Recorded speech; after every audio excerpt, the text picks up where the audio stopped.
In your history talk lesson, we have learned already about the Turkish invasion and the establishment of Delhi Sultanate. Okay. Today we are going to see a new lesson. Okay. Since we are the citizen of India, we should know certain things, how the government functions and how the systems of the government is function based on the rules and regulations that is made by the Indian government. Okay, so today we are going to learn about the constitution and the preamble. Okay, and when we see the Indian constitution, we don't have the constitution as such before till we get freedom. Okay, when we got freedom in 15th August 1947, our Indian leaders, they understood the importance of the Indian constitution, the constitution of our own. Okay, because till the freedom we were following and we were controlled by the Britishers over 300 years.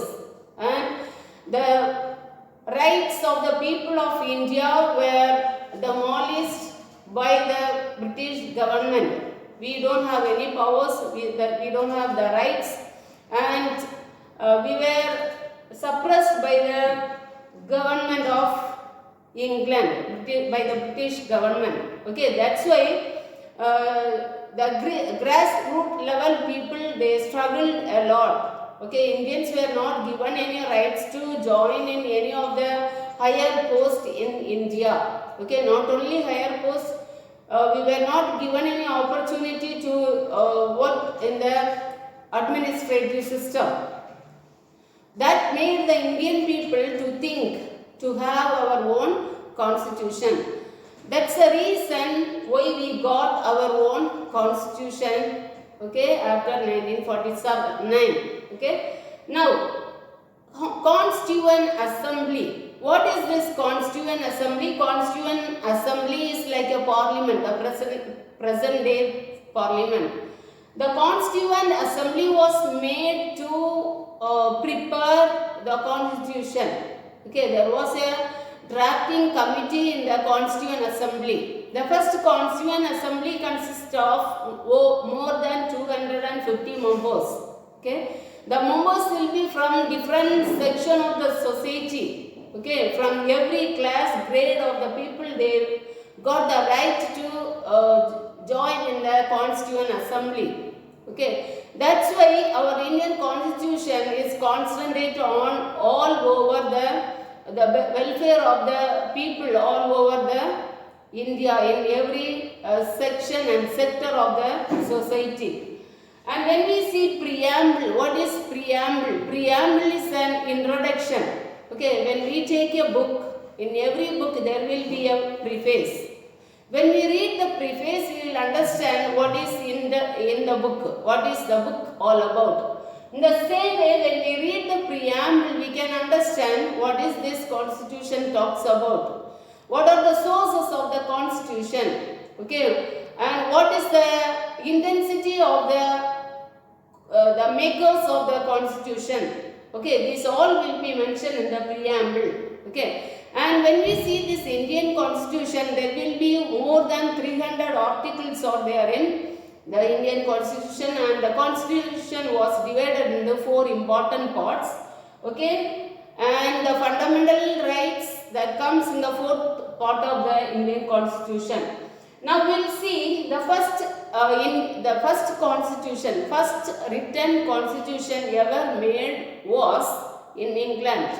Okay, by the King John, okay, in 1215, and he signed in the charter in June 15, 1215. Okay, and the first written constitution of England was known as Magna Carta.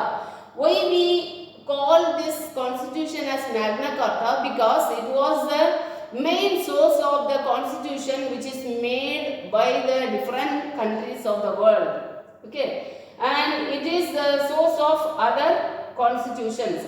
Now we will see how our constitution was made. And already I told there was a Constituent Assembly formed to make the constitution. Now Dr. Rajendra Prasad was the chairman of the constitution. Okay, when the Dr. Rajendra Prasad was the first president of India, the independent India. So he was the chairman of the chairman of the Constituent Assembly. Okay, and different members of the Constituent Assembly was like Dr. B.R. Ambedkar, Maulana Azad, Sarojini Naidu. Okay, and there were 8 members of the committee who sat together to make the constitution.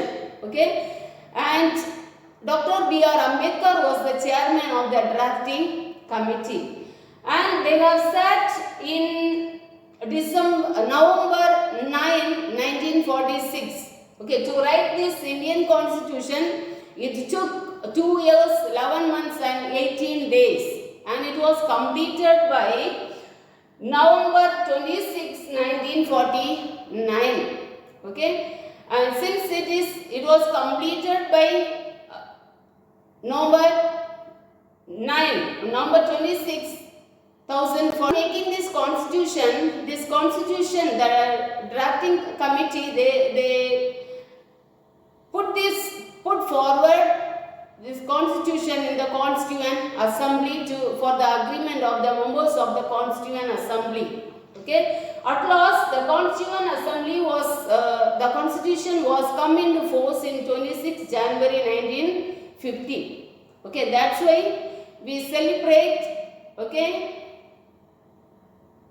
January 26 as the Republic Day of India. Okay, why we celebrate this Republic Day on 26 January? Because on the day and the particular day, the Constitution of India, it was come into force.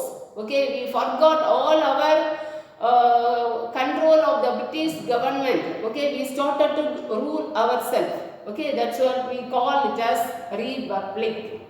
Now we'll see what are the nature of the Constitution.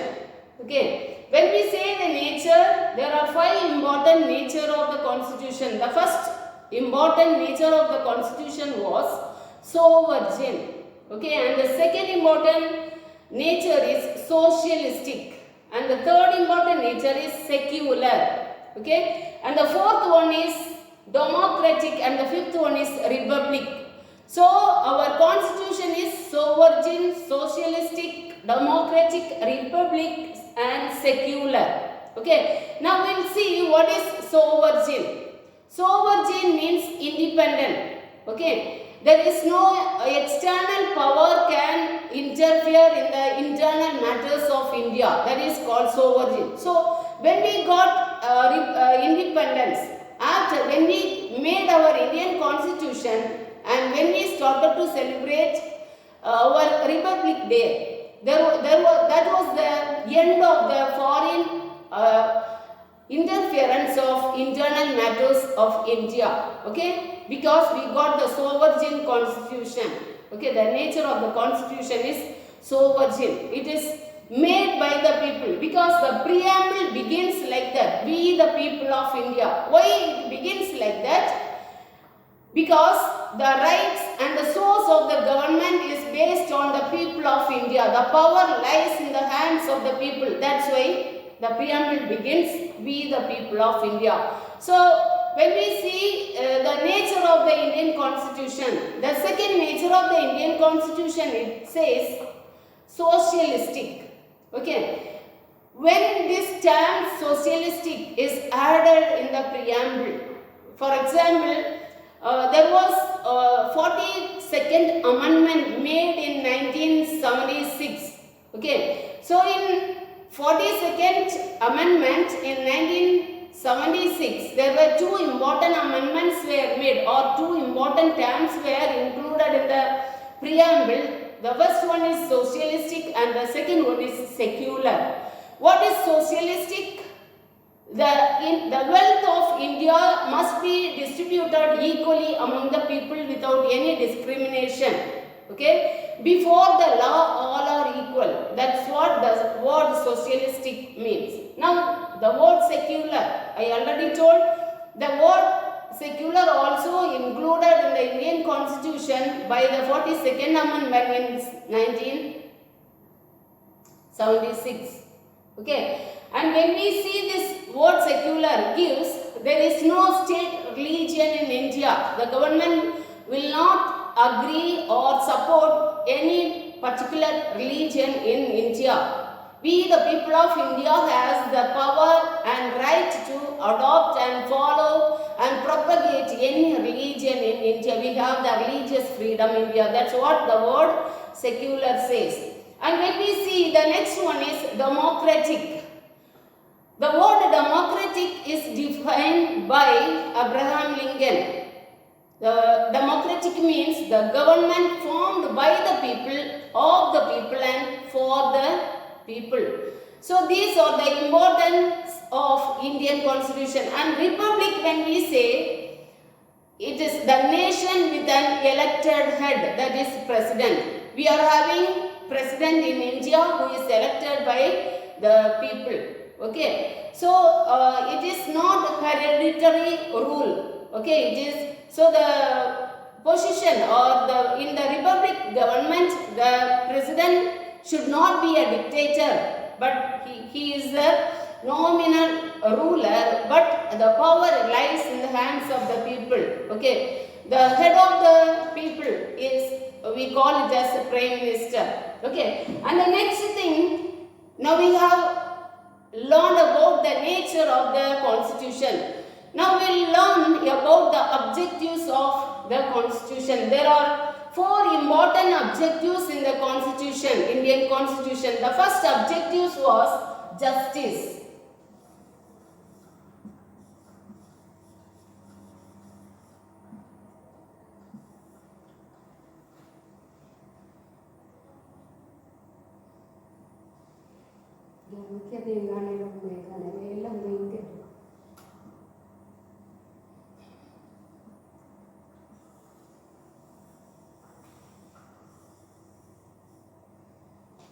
Okay, the first objective was justice.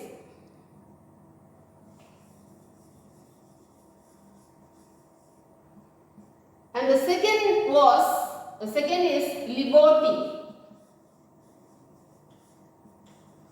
And the third one is equality.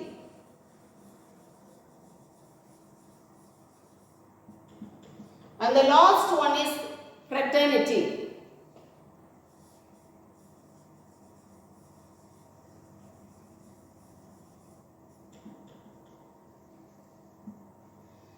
These are the 4 important objectives of the Indian Constitution. The first objective is justice, second one is liberty, and the fourth one is equality, and the last one is fraternity. Now, what is justice?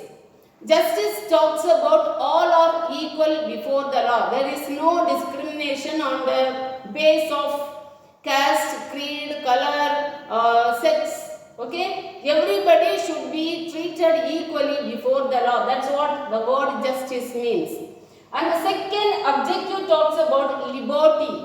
We, the people of India, we, the citizen of India, have certain freedom in India. The freedom of speech, freedom of expression. Okay, these are some of the freedom that is given by the government. We have the fundamental rights. Okay, there are 8 important fundamental rights that give certain important freedom to the people of India. Okay, and the next one is equality. There is no rich or poor. There is no high caste or low caste. Okay, there is no inequality in the Indian Constitution. All the people must be treated equally, and the wealth of the nation should be distributed among the people equally. That's what the word equality talks about. And the last one is fraternity. Fraternity talks about brotherhood.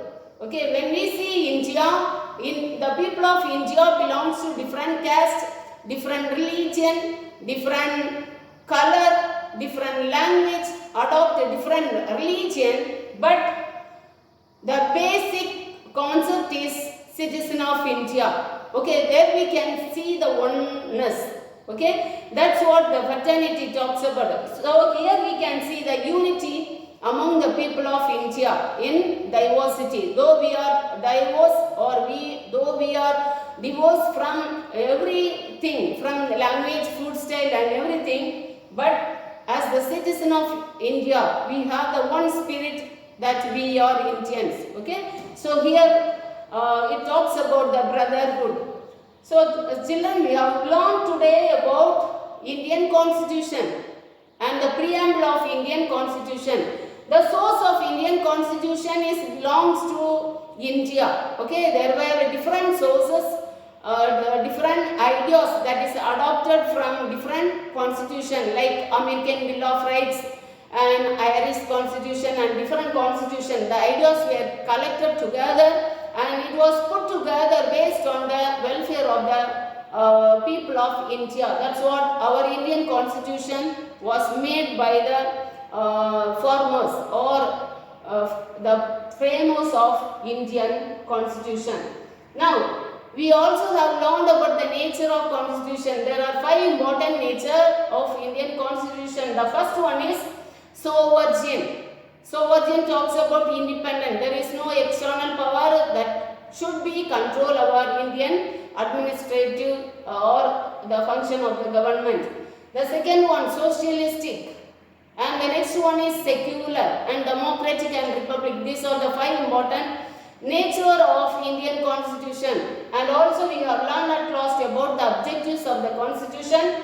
The first objective talks about justice, second one liberty, third one equality, and the fourth one is fraternity. Here we end the class. Read your lesson well. If you have any doubt, you can mark it and ask in the class when we meet. Okay. So prepare from this lesson the worksheet questions. Okay, we'll discuss that one in the later. We'll see again in the next class. Thank you, children.